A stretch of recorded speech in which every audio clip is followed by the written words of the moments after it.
జనసేనకు సంబంధించి శాసనసభాపక్ష నేతగా పవన్ కళ్యాణ్ ఎంచుకున్నారు.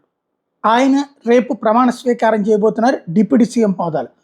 తాజాగా అయితే రాష్ట్ర ప్రభుత్వం నుండి రాష్ట్ర ప్రభుత్వ ప్రతినిధి పవన్ కళ్యాణ్ గారిని కలిసి జనసేన శాసనసభాపక్ష నేత హోదాలో ఆయన్ని ప్రమాణ స్వీకార కార్యక్రమానికి రమ్మనమని పిలవడం అన్నటువంటిది ఇక్కడ ఇంపార్టెంట్. ఈ విషయాన్ని అధికారికంగా రాబోయేటటువంటి ప్రభుత్వం తరపున ప్రకటించారు. అలాగే జనసేన కూడా ఇది రిసీవ్ చేసుకున్నాం అన్నటువంటి విషయాన్ని ప్రకటించింది.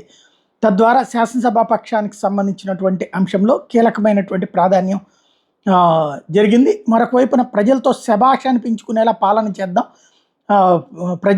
ఈ విజయం ప్రతీకారం కోసం కాదు, అభివృద్ధి సంక్షేమం కోసం ప్రణాళికాబద్ధంగా నియోజకవర్గాల సమస్యలను పరిష్కరిద్దాం, ప్రజలకు నిత్యం అందుబాటులో ఉండాలి, వ్యక్తిగత విమర్శలు పూర్తిగా నిరోధించాలి అంటూ పిలుపునిచ్చారు. ప్రజలు అందించిన ఘన విజయం కక్ష సాధింపు రాజకీయాల కోసం కాదు, పగా ప్రతీకారాలు తీర్చుకోవడానికి కాదు, అంతకంటే కాదు, వారు మనల్ని మనస్ఫూర్తిగా నమ్మి అఖండ విజయాన్ని అందించారంటే వారికి అత్యుత్తమ పాలన ఇవ్వాలని చెప్పడమే. నేను ఎప్పుడు ప్రజాస్వామ్య స్ఫూర్తిని తప్పి ప్రవర్తించలేదు.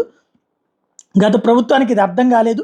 ఇప్పుడు అధికారంలో ప్రజాస్వామ్యాన్ని పూర్తి స్థాయిలో పరిరక్షించే బాధ్యత తీసుకుంటామని జనసేన పార్టీ అధ్యక్షుడు పవన్ కళ్యాణ్ అన్నారు. మంగళవారం ఉదయం మంగళగిరిలోని పార్టీ కేంద్ర కార్యాలయంలో జరిగినటువంటి సమావేశంలో ఇదే విషయాన్ని చెప్పుకొచ్చారు. జనసేన పార్టీ విలువలను స్ఫూర్తిని ముందుకు తీసుకెళ్లడంలో పార్టీ తరపున గెలిచిన ఎమ్మెల్యేలంతా పనిచేయాలి. పగలు ప్రతీకారాలకు సమయంగా దీని శ్రేణులకి అర్థమయ్యేలా చెప్పాలి. ప్రజలకి జనసేన పార్టీ నమ్మి పెద్ద బాధ్యతను ఇచ్చారు కాబట్టి ప్రజలు దాన్ని సక్రమంగా నిర్వర్తించాలి. ప్రజలకు పూర్తి స్థాయిలో అందుబాటులో ఉండాలి. నాతో సహా పార్టీ తరపున గెలిచిన ఎమ్మెల్యేలంతా దాన్ని బాధ్యతగా తీసుకుందాం.